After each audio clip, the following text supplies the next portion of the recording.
tää niin sanotusti virallista reittiä, eli varmasti taittavat matkaa hieman pidemmälti. Kaukaa kuvan keskellä juuri luodon taakse menee Rolf Relanderin Furiosa. Uskoisin, että vauhtia heillä on jo siellä reilu 10 solmua. Siirrytään takas Poijulle. Vivien Fingolf 46 tulossa juuri Poijulle ja heti perävanassa Ville Voltti ja hänen viehättävä naisistonsa ja heti alapuolella Jesse Arnion Vafi ja myös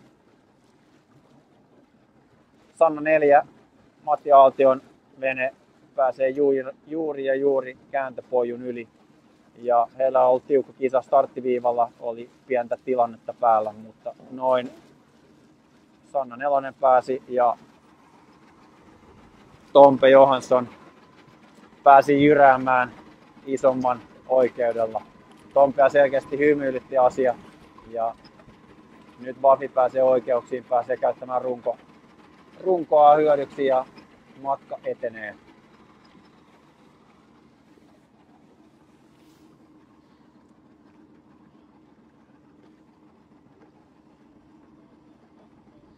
Eli seuraavana Poijulle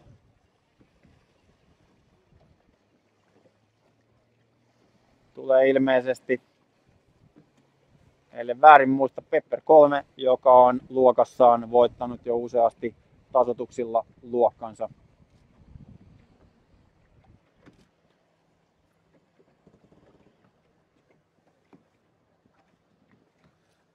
Ja kääntöpoijulle on vielä tulematta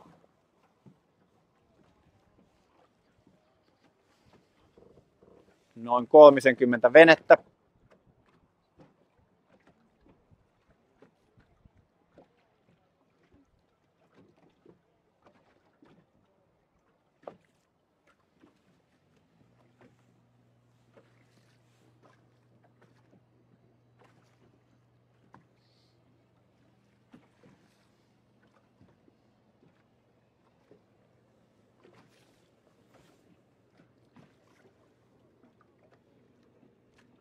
Kiitos kommenteista.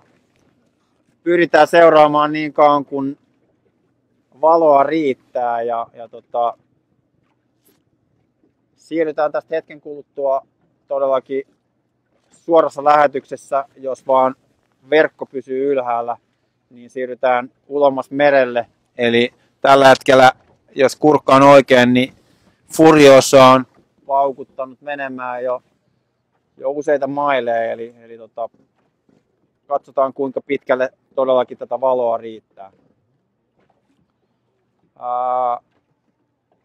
Aamusta en osaa sanoa, koska lähetysaika alkaa, eli todellakin mediatiimi perinteitä jo velvoittaa siirtyy Kotkaan ja Kotkan edustaa Kotkan portille.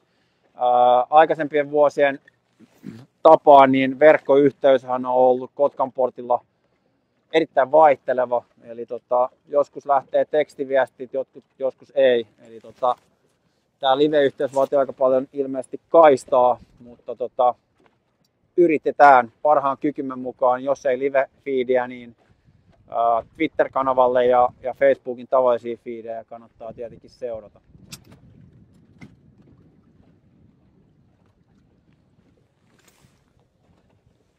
Mutta harvinaista herkkua avomeripurjehduskilpailusta ja todellakin pari tuntia on kilpailua käyty ja tällä hetkellä ollaan vasta melkein Poijulla.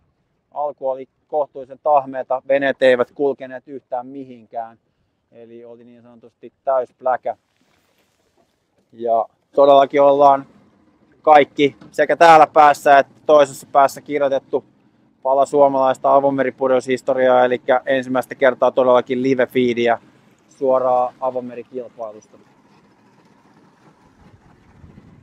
Mutta veneitä on melkein Poijulle tulematta noin 10-15 venettä. Mediatiimi siirtyy tästä pikkuhiljaa seuraamaan nopeampia veneitä.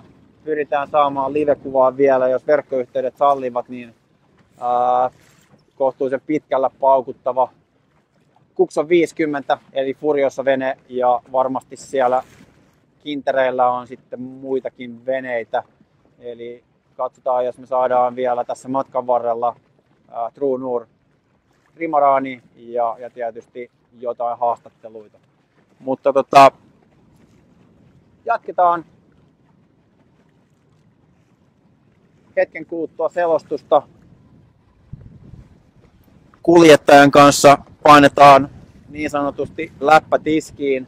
Eli jos haluatte jäädä live-feediin, niin olkaa hyvä. Meno voi olla vähän pomppusta, mutta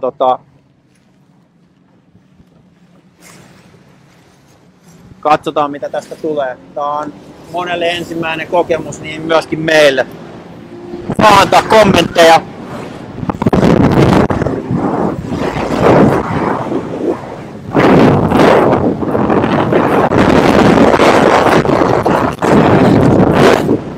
En tiedä kuuluuko tästä mitään, mutta vauhtia reilu 23 luikkelidään täältä Fleetin läpi. Ja todellakin aurinko laskee varmaan alle puolen tunnin päästä, jolloin valoa ei hirveästi ole.